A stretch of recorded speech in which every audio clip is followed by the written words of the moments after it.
어떤 이 사회에 좀 특별한 사람을 하나씩 이렇게 초대해서 무슨 말을 주고받고 하는 그런 프로그램인데, 참 세상이 불공평하다. 오늘 설교 제목이 공평하신 하나님인데, 제가 그 프로그램을 보고는 참 불공평하네. 모든 이 세상에 좋은 걸 왜 이렇게 저 사람은 많이 가지고 왔을까? 태어났을까? 이런 사람이에요. 이 나이를 보니까 그 사람이 31살이더라고요. 31살 젊은 아마 미혼인 것 같아요. 그 여성인데. 우선 이 사람의 직업이 뭐냐? 그 의사입니다. 의사라면 뭐 집이 가난하든 부자든 어쨌든 공부를 잘해야 될 거 아닙니까? 공부를 잘해서 의사 면허를 딸 정도로 사실은 지식과 노력을 많이 했어야 되는 사람이에요. 이 젊은 나이에 의사가 어디냐? 천안에 있는 순천향 대학병원의 소아과 의사더라고요. 이름은 서려경. 자, 근데 그 사람이 왜 거기 텔레비전에 나왔느냐? 아주 특이한 거예요. 소아과 의사로서, 여성으로서 소아과 의사 주사 놓고 뭐 약 지어주고 이렇게 하는데, 따로 자기 직업이 또 따로 하나 더 있는데, 그 또 하나의 직업은 복싱 권투 선수. 근데 보통의 그냥 복싱이 아니라, 이 여성이 처음에는 건강 관리를 위해서 이 의사 생활 이 스트레스가 많은데 좀 이걸 좀 풀어야 되겠다 해서 이 젊은 여성이 복싱 체육관을 다니면서 이 줄넘기를 했다 그래요. 그래서 이 건강 관리를 위해서 줄넘기를 하다가 보니까 자연히 권투 선수들이 하는 몸짓이나 이런 거를 많이 배웠겠죠.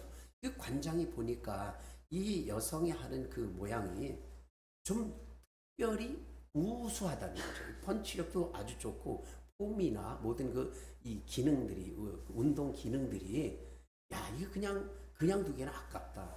당신이 의사지만 혹시 이 프로의 세계에 이게 등록을 해서 챔피언 뭐 이런 것까지 한번 해보지 않겠느냐. 그래서 강력히 권해서 프로에 데뷔를 했는데요. 이 프로에 데뷔를 했다고 해서 다 챔피언이 되는 게 아니잖아요. 그게 챔피언 1등, 2등, 3등, 4등, 10등 이렇게 매겨져 있습니다. 그러니까 이렇게 데뷔를 프로 세계에 딱 입문하는 순간 제일 꼴찌가 되는 거예요. 그래서 이렇게 경기를 치르면서 이길 때마다 순위가 앞서서 많이 이기면 챔피언에 도전까지 하는데, 이 여성이 놀랍게도 한국의 챔피언이 됐다는 거예요.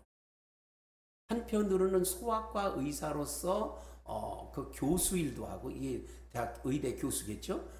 그러면서 그 교수 생활, 의사 생활 하면서 이 복싱에 7번을 전적을 가진 중에 딱 한 번만 비겼고 무승부했고, 나머지 6번은 전부 다 승리를 했고, 챔피언이 되는 그 결정전에서는 KO 상대를 넘겨뜨린 그 KO 승으로. 그렇잖아요. 저는 제 개인적으로요, 운동을 제가 참 못합니다. 건강이 나쁜 게 아니라 운동 신경이 떨어져서 뭐 운동을 했다 하면 남의 웃음거리만 되고 그래서 잘 안 하려고 하는데요. 어쨌든 그러다 보니까 어떻게 이 사람이 참 의사 되는 것만 해도 어려운데, 아니 의사는 고사하고 이 권투 선수가 되어서 챔피언이 된다는 그것만도 어려운데, 이 어려운 것을 31살짜리 이 여성이, 거기다 이 외모도 보니까요 아주 괜찮아요. 와, 다 가지고 태어났네. 근데 이제 제가 지금 찬양 한 곡을 여러분이 들으실 텐데요. 이 찬양을 지은 이 분이 좀 죄송하지만 너무 반대되는 경우에요. 이 권투 선수하고는 외모가 정말로 아니고 장애를 입어서 사람들하고 제대로 정상 대화가 어렵고요. 덧뜸거리고요. 맨날 집에 있으니까 화장을 하겠습니까? 뭘 하겠습니까? 그냥 집에만 있는 하나의 중증 뇌성 마비 학교를 못 다녔어요. 그 엄마가 그 여인을 낳으실 때에 그 의사의 실수로 인해서 이 뇌를 건드려서 장애를 입은 후 그냥 집에 있다가 보니까 학교를 다닌 것은 없고 집에서 그저 조금씩 조금씩 배운 한글이 전부입니다. 지성이 없어요. 감성도 엉망이에요. 건강, 외모, 경제력 아무것도 없는데 이런 찬양을 한번 들어주세요. 어떤 찬양인지.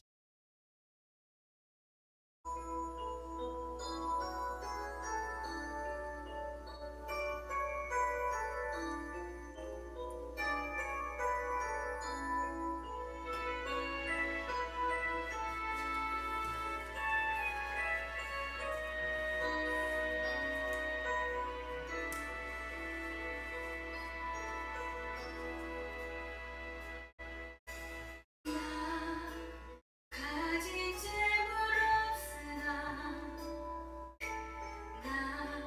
남이 가진 지식 없으나 남에게 있는 건강 있지 않으나 남이 없는 것 있으니 가진 재물 없으나 남이 가진 지식 없으나 남에게 있는 건강 있지 않으나 남이 없는 것 있으니 남이 못 본 것을 보았고 남이 듣지 못한 음성 들었고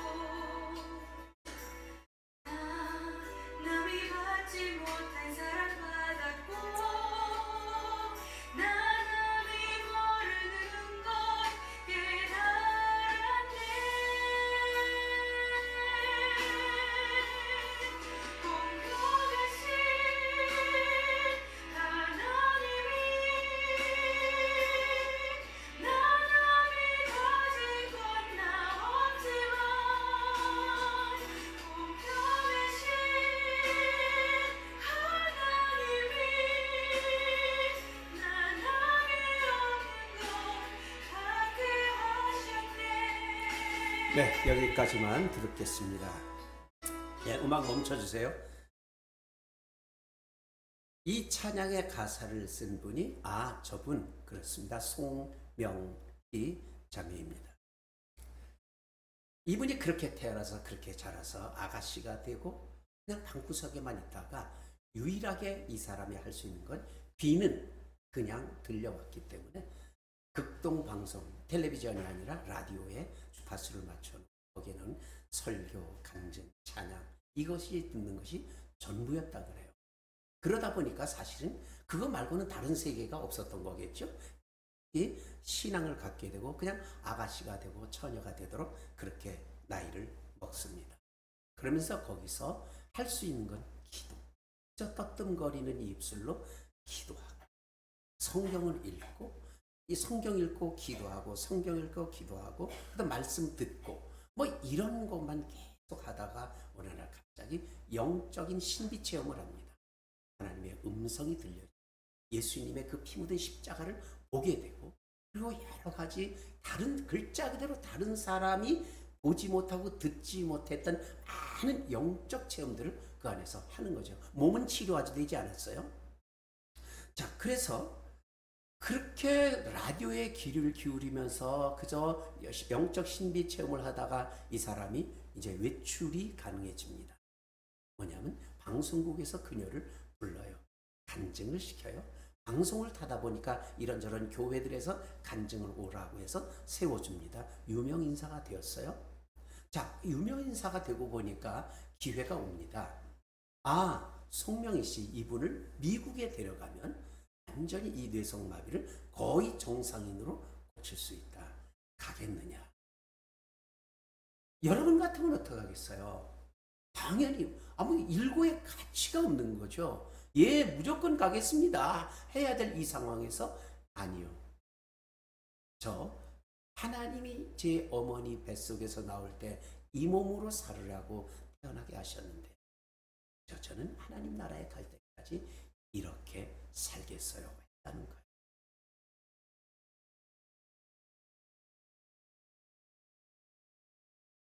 이유가 뭘까?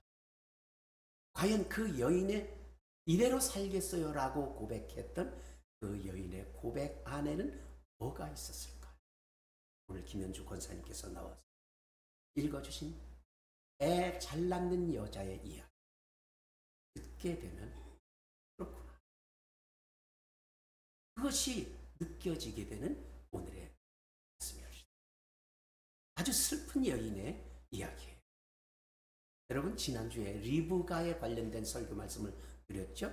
이 리브가가 시집을 갑니다. 이삭에게. 그런데 그 리브가의 집에 남겨진 오빠 라반이라는 사람이 있어요. 그 오빠가 거기서 장가를 들어서 아이를 여러 낳았는데 뭐 아들도 있고 딸도 있고 그렇겠죠. 그 라반의 여러 딸들 중에 레아라는 큰 딸과 라헬이라는 작은 딸이 있습니다.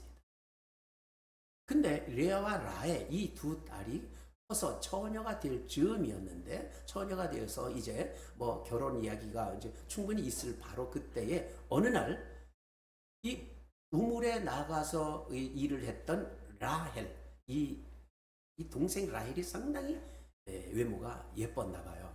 그리고 생각이 진취적이고 다부치고 똑똑하고 이쁘고 마치 아까 말씀드렸던 그 본투 선수 여자처럼 자 그런 류의 여성이었는데 이 라헬이 헐레벌떡 누군가 이 문을 열고 엄마 나 오빠 만났어 그러는 거예요. 근데 그 오빠가 누구냐? 바로 리브가 아빠의 여동생이 낳은 야곱이죠. 그러니까 이 고모의 아들이에요. 고모의 아들이니까 누구겠어요? 고종 사촌 오빠인 거죠. 아 저기 내가 우물에 가서 이렇게 저렇게 하고 있는데 웬 남자가 오더니 나한테 뭘 물어 그런 거 얘기를 들어보니까 고종 사촌 오빠래. 그래서 그럼 들어오라고 해서 아버지를 만나게 했는데 아버지는 내용을 듣더니 얼싸안고 입을 맞추고 뭐 반가워라 난립니다. 그리고 그동안에 헤어져서 못 만났던 그동안의 이야기를 막 밤새껏 하는 것 같더니 너 우리 집에서 살아라. 그러더니 일을 계속 시키더니 그 아빠가 이 야곱이 일하는 모습을 아주 마음에 쏙 들어하는 거예요. 그래서 한 달 만에 계약하자. 야 너 여기서 우리랑 살면서 계약하자. 어떻게 너한테 머슴처럼 공짜로 일만 부려먹겠냐. 너 월급 얼마 줄까. 이게 계약을 하는 거죠 노사가. 근데 이 조건이요. 이 야곱 그 고종사촌 오빠 야곱이 척하는 말이 그겁니다. 한 달 동안 제가 여기서 살면서 열어보니까 외삼촌의 저 둘째 딸 라헬이 이쁩니다. 그 라헬하고 장가가게 하십시오. 그 이야기를 들은 레아 언니의 마음이 여러분이 레아라면 어떻겠습니까? 그때부터 레아의 심적 우울은 시작이 됩니다. 근데 아버지의 제안이 너무 놀라워요. 알았어. 한마디 너 줄게. 라헬 너한테 시집 보내줄게. 그 대신 너 여기서 7년 동안 일해. 알겠습니다. 성경에는요. 야곱이 라헬을 연애하였으므로 사랑했으므로 7년을 며칠같이 여겼다라고 기록되어 있어요. 얼마나 두 사람이 불같은 뜨거움이 있었겠습니까? 7년을 며칠 동안 여길 정도로 그 두 사람의 사랑은 아주 깊었어요. 근데 그것을 옆에서 바라보는 라헬보다 조금 못생겼다고 하는 레아 언니 마음 헤아려지십니까? 드디어 7년이나 그런 세월을 보내고 동생이 시집 가는 날이에요. 아버지가 부른 그 당시의 결혼식은 밤에 했었나 봐요. 어쨌든 라헬이 이제 그 신방에 들어가는 그날 밤에 아버지가 레아를 부르더니 너 잔소리 하나 말고 너 내가 하라는 대로 하면서 네가 저 야곱의 품에 무조건 들어가. 깜깜하니까 일단은 모를 거야 네 얼굴. 일단 첫날 밤을 치워. 아버지 라헬은 어떡하라고요? 뭐라고 했겠죠? 그거는 나한테 맡기고 일단 네가 가. 여러분 그렇게 가는 그 여자의 마음이 어떻겠어요?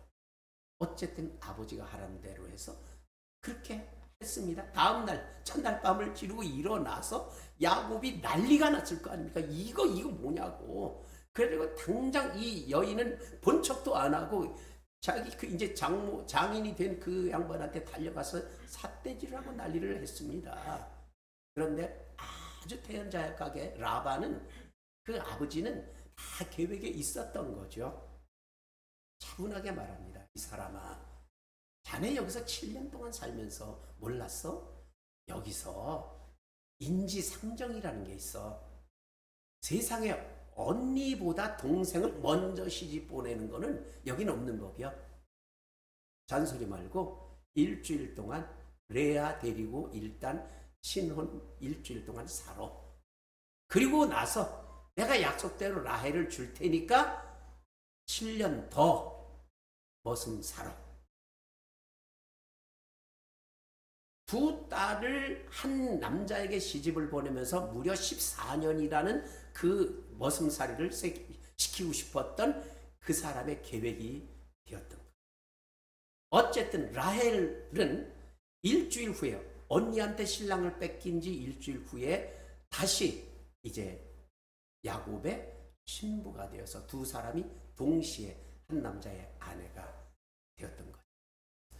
여러분 이런 가정이 시끄럽겠어요? 시끄러운 정도가 아니었겠죠. 야곱이 얼마나 레아와 장인을 미워했겠습니까? 라헬이 얼마나 언니와 친정아버지를 원망하고 미워하고 그랬겠습니까? 야곱이 레아를 사랑할 턱이 없는 거예요. 이유가 없는 거예요. 그래서 오늘 31절에 이렇게 되어 있잖아요.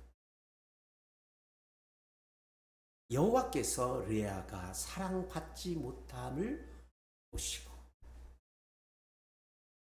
이 복잡하고 힘든 가정의 분위기를 부부의 분위기를 하나님은 보시고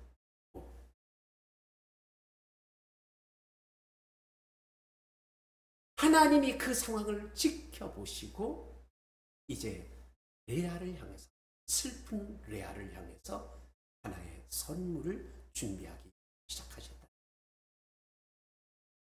그의 태를 여섰으나 라헬은 자녀가 없었다. 라헬에게 신랑의 사랑을 마음껏 받아버리는 그동안에 예쁘다 뭐하다 하면서 예쁘다 똑똑하다 사랑스럽다 온갖 찬사를 받았던 라헬에는 아이의 태를 잠깐 닫아두시고 구박되기 사기 결혼의 당사자 주인공 생긴 여자 이 사람에게 하나님께서는 자녀를 차례대로 주셨습니다. 여러분 남편의 사랑이 없고 동생의 질투 어린 그 느낌을 받으면서 한편으로 슬픈 쪽을 생각하면 지극히 아프고 괴롭지만 한쪽으로 차례대로 아기를 임신하고 낳고 이것을 4번 반복하면서 얼마나 또 행복했을까요? 여기 임신 경험이 계신 분 여러분 계시죠? 어떻습니까? 임신을 해요? 그럼 그때부터 이 꼬물꼬물 이 뱃속에서 움직여지는 뭔가가 느껴지고 움직임이 느껴지고 그것이 점점 커가면서 톡톡 내 손끝에서 뭔가 나한테 말을 하는 것 같고 뭔가를 요구하는 것 같고 그러면서 애기 엄마들은 임산부들은 애기하고 그렇게 다정한 대화를 많이 하시잖아요. 그렇게 많은 교감을 하면서 이 생명을 잉태한 행복을 마음껏 누리다가 그 다음에 목숨을 걸고 이 아이를 낳습니다. 낳고 나서 어떡합니까? 자기의 젖을 물리면서 콜깍콜깍 내 새끼에게 들어가는 그 목구멍을 넘어가는 이 젖 젖이 넘어가는 그 소리를 느끼면서 완전히 한 몸이죠. 똥 싸면 똥 치우고 오줌 싸면 오줌 치우고 이 새로운 옷을 갈아입히고 하는 그 과정, 먹이고 입히고 갈아뉘고 하는 그 과정을 최소한 임신부터 기준해서 2년, 3년은 그 시간을 갖습니다. 행복 그 자체죠. 자, 이것을 레아는 무려 4번 행복을 계속합니다. 라헬은 한 번도 못하는 그 경험을 이 사람은 일방적으로 그렇게 4번을 합니다. 자, 그 행복감을 이 레아는 뭘로 표현하느냐? 아기가 태어날 때마다 짓는 이름으로 합니다. 첫째 아들이 태어나요.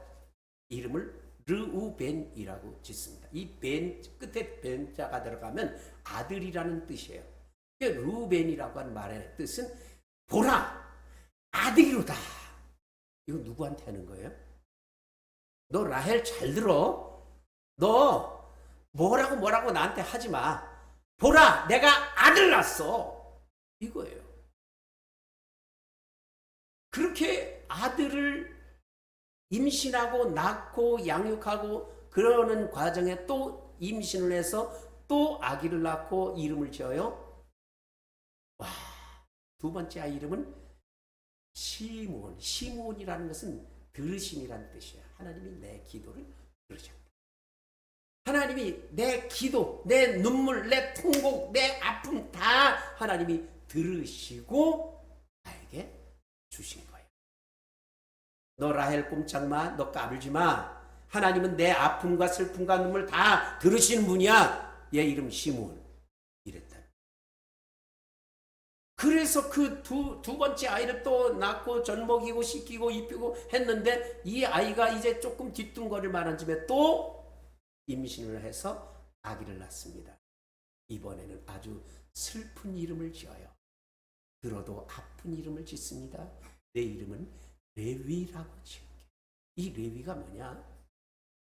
자기가 첫째 아들 낳고 둘째 아들 낳고 라헬에게 큰 소리를 치는 것 같지만 그래도 남편은 자기에게 오지를 않습니다. 가끔 와서 이렇게 임신시키는 잠은 자고 가지만 진정한 연합이 안 되는 거예요. 여러분, 레위라고 하는 이름의 뜻은 연합이라는 의미입니다.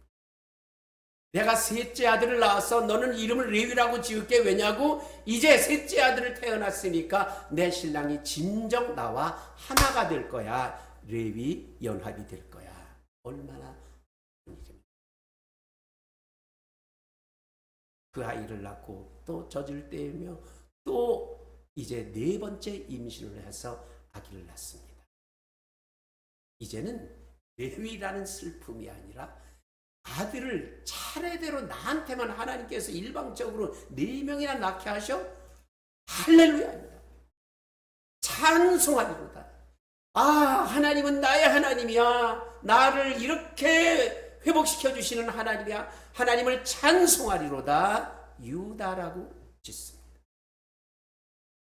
찬송. 무엇에 대한 찬송일까요?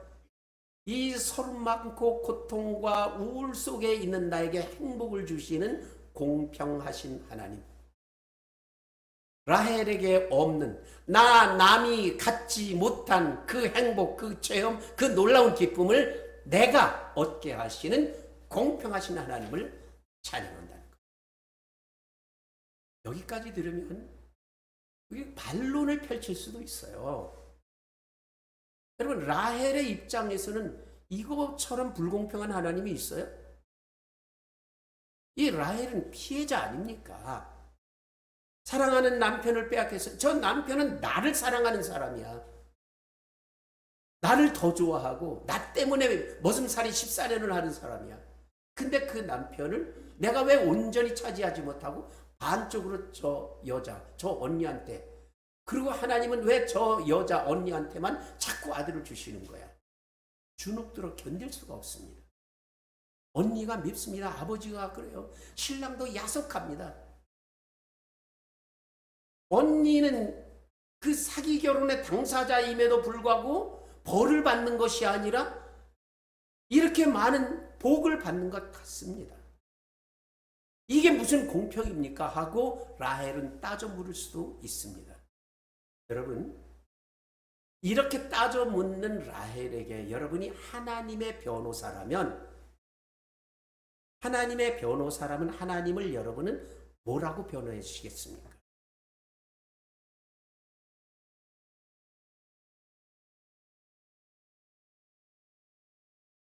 하나님께서 레아에게 아들을 여러 낳을 수 있게 하신 이유는 오늘 읽은 말씀에 분명히 써 있어요. 레아가 사랑받지 못함을 보시고, 이거입니다. 여기에 답이 있는 거죠. 만약에 사랑받지 못하는, 레아가 사랑받지 못했는데, 그러면 라헬, 네가 진짜 사랑도 받고 이쁘고, 그러니까 원래는 네 신랑이니까 너 아들 가릴 것 없이 쑥쑥 잘 낳아라 해서 라헬에게 계속 아들 낳고 딸 낳고 막 그렇게 하게 하고, 이 레아는 그렇지 않아도 구박덩어리고 외모나 뭐 지성이나 다 형편없는데 아기를 낳지 아예 못한다거나, 아니면 낳아봤자 딸만 줄줄줄 난다거나 했을 때에, 그러면 레아의 인생은 어떻게 되는 거겠습니까? 오늘 말씀은 공평하신 하나님의 모습이 어떻게 나타나는지를 바로 이렇게 분명하게 준 거죠. 라헬은 그러면 라헬의 입장에서 볼 때 불공평한가요? 보세요. 태어나자마자 예쁘게 태어났어요. 그 하나님 선물이에요. 다른 사람의 사랑을 마음껏 받기에 태어났어요. 이거 하나님 선물 아니에요? 그럼 아기를 이 사람이 전혀 못 낳느냐? 여러분 성경을 보시면요, 이 야곱의 12아들 중에 제일 중요한 아들, 가장 중요한 역할을 한 아들 하나가 있어요. 누구죠? 요셉입니다. 요셉의 엄마는 다름 아닌 라헬이라는 사실. 야곱이 가장 사랑했던 두 아들은 요셉과 베냐민. 베냐민은 막내이기 때문에 그렇게 사랑했고요. 요셉 역시 자기가 사랑하는, 정말 오리지널 사랑하는 여인의 몸에서 나왔기 때문에 그렇게 사랑했어요. 그리고 요셉은 그 어마어마한 그 자기의 가솔들을 다 애굽으로 초청해서 살도록 해준 정말로 역할을 감당한 아들이에요. 바로 그런 아들을 낳았어요, 라헬이. 이 정도면 공평 아니에요? 여러분, 좀 전에 이 송명희 시인에 대해서 말씀드렸잖아요. 그 시인이 만든 찬양을 우리가 들었잖아요. 그 찬양을 만드는 과정이 있었더라고요. 이때도 하나님은 불공평하십니다 하고 강력하게 항의하다가 만들어진 거예요. 이 사람이 이제 그 아가씨 시절에 그 동네에 자기를 찾아오는 유일한 언니하는 옥순이라는 언니가 있었대요. 그래서 깊이 그 언니랑 교감을 하고 있는 유일한 친구였는데, 그만 주인집에서 나가시오. 새 살고 있는 집에서 나가시오. 그래서 그 이사를 해야 되는 이 상황 속에서 하나님 앞에 하늘에 부르짖었는데, 너 서러워하지 마. 너 지금부터 내가 쓰라는 대로 써. 너 연필 들어. 그래가지고 연필을 들었다는 거죠. 꾸불꾸불 지렁이 기어가는 글씨체로 글자 그대로 해서 하나하나 불러주시는 대로 쓴 게 바로 아까 부른 그 찬송의 가사예요. 그런데 그 가사가 어떻습니까? 이런 거잖아요. 나 가진 재물 없으나 나 남이 가진 지식 있으니, 나 남이 없는 것 있으니, 나 남이 못 본 것 보았고, 나 남이 듣지 못한 음성 들었고, 나 남이 받지 못한 사랑 받았고, 나 남이 모르는 것 깨달았나에. 이거 하나님이 불러주신 대로 썼어요. 그 다음 가사가 뭐냐? 공평하신 하나님이 나 남이 가진 것 없지만 쓸 때, 공평이라는 단어가 불려졌을 때 저항을 했다. 아니요, 저 못 쓰겠어요. 더 이상 무슨 공평합니까? 내게 아무것도 없잖아요. 이렇게 항변하는 그녀에게 하나님께서 너 여태까지 내가 뭐라고 불러줬니? 내가 너에게 체험시킨 이 영적 체험 다른 사람에게 있니? 내가 너에게 들려줬던 음성 다른 사람 들었니? 내가 너에게 보여줬던 저 예수의 환상을 다른 사람 보았겠니? 너에게만 준 거야. 공평하신 하나님 써! 받아 썼다. 저는 여러분께 묻고 싶습니다.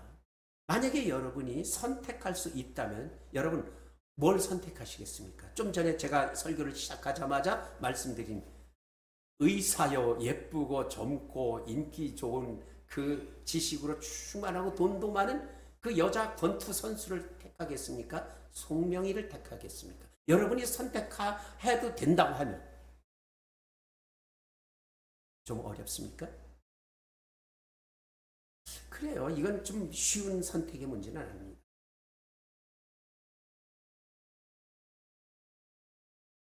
우리가 선택하기 어려워요. 그래서 하나님이 선택해 주시는 삶. 여러분, 우리가 선택하기 쉬워서 선택했다고 칩시다. 그러면 원망 없을까요? 그러면 행복할까요? 아, 내가 이걸 선택했으니까 난 평생 난 행복해. 이럴 수 있을까요? 하나님이 선택해 주신 공평한 인생을 우리는 삽니다. 우리는 이렇게 생각할 수 있어요. 이 지금 교회 와서 예배를 드리는 이 순간에도 지금 내가 이 자리에 있는데 저 사람 아무개 저 사람 나보다 이게 낫고 저게 괜찮고 저게 나는 이 모양 이 꼴. 그렇게 생각하지 마세요. 그 정반대로 생각해야 돼요. 저 사람 나에게 저 사람 없는 거 나는 이거 있고 할렐루야 아멘 할 수 있어야 됩니다. 레아를 사랑하신 하나님이 라헬을 사랑하시는 하나님이 똑같이 각각 다른 방법으로 다른 행복을 다른 위치에서 다른 차원에서 주셔서 그들로 하여금 그 인생을 살아가게 한 거죠. 좀 전에 여러분 찬양 불렀죠? 당신은 사랑받기 위해 태어난 사람. 저 이거 주부에다 이거 할까 말까 사실 망설였어요. 요거는 피아노 치기가 좀 어려울 텐데 반주자님은 좀 괴롭혀 드리는 건데 뭐 그런 생각도 하면서 그거보다 다 같이 일어나서 하나님을 찬양합니다 하는데 당신은 사랑받기 위해 태어난 사람? 이거는 찬양곡이 아니라 무슨 격려하고 친교하는 그런 찬송 아니야? 맞아요. 그러나 뭡니까? 계속 반복되는 찬송의 가사는 당신은 사랑받기 위해서 태어난 사람이라는 거예요. 누구의 사랑입니까? 가난하든 늙었든 젊었든 장애인이든 아니든 정상인이든 무식하든 유식하든 모든 것은 하나님의 사랑을 받기 위해서 우리는 있습니다. 할렐루야. 공평하시다. 하나님이 공평하시다는 것은요. 공평하게 하나님이 우리를 이 세상에 태어나게 하신 거예요.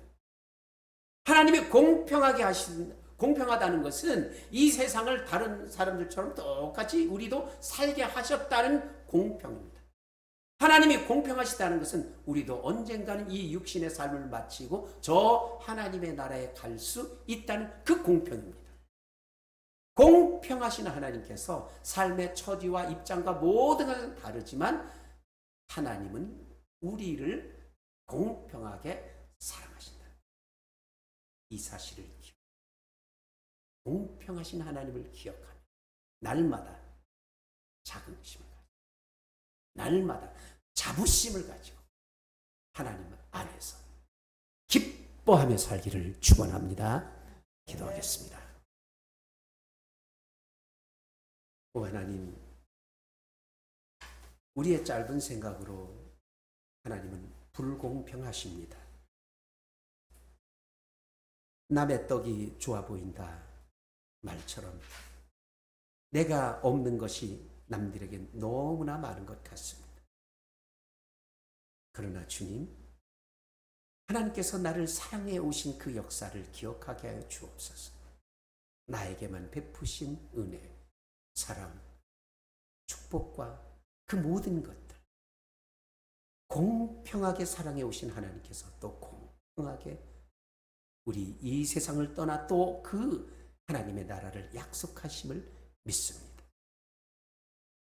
그 공평하신 하나님의 사랑 속에 사는 우리를 답게 매일 매일 기쁨으로 살게 하시고 자부심이 넘치게 하여 주시옵소서.